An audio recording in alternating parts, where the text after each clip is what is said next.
The idea of a great flood, often referred to as a global or universal flood, has captured the imagination of people for millennia and is a common motif in many cultures' mythologies and religious traditions. There is plenty of scientific evidence to support the occurrence of a global flood, as described in ancient texts like the biblical story of Noah's Ark. Scientists deny it vehemently and claim it is all a myth. But there are enough geological and archaeological findings to suggest the occurrence of many regional floods or catastrophic events in various parts of the world throughout history. It is therefore not far-fetched to believe it could have been global in nature, or at least covered all populated areas. Here are some examples of things we know. 1. Sedimentary deposits. Geological evidence, such as layers of sedimentary deposits, indicate the occurrence of past floods or catastrophic events in certain regions. Sedimentary layers, containing evidence of large-scale flooding, have been found in many parts of the world. This could be localized or regional floods or possibly a single global event. 2. Fossil records.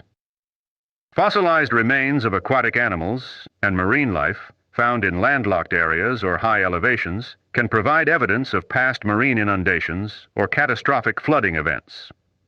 For example, the presence of marine fossils in mountainous regions like the Himalayas suggests that these areas were once submerged underwater due to tectonic activity or other geological processes, like perhaps a global flood. 3. Glacial lake outburst floods. Many scientists believe that in regions with glaciated landscapes, such as North America and Europe, the retreat of glaciers during the last ice age led to the formation of large glacial lakes. Periodic releases of water from these lakes, known as glacial lake outburst floods, likely resulted in catastrophic flooding events that reshaped the landscape and left behind distinctive landforms and sedimentary deposits. Of course, all of this also could be explained by a global flood as well. 4.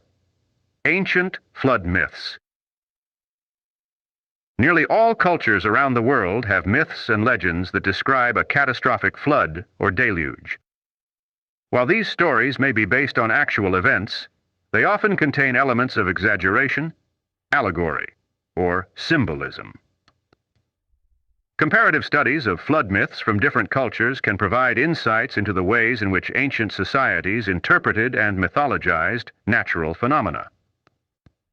The universal theme of a small remnant of people and animals being preserved from a catastrophic flood is remarkably consistent across cultures and time periods.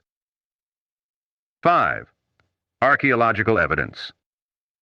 Archaeological excavations have uncovered evidence of ancient settlements and artifacts submerged underwater, suggesting that these areas were once inhabited before being inundated by rising sea levels or flooding events.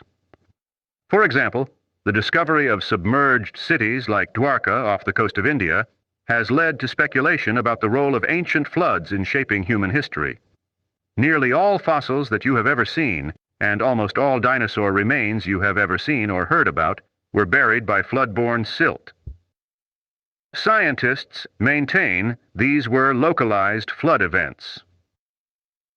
But when we see evidence of catastrophic localized flood events happening worldwide, why not just admit that it could possibly be a global flood?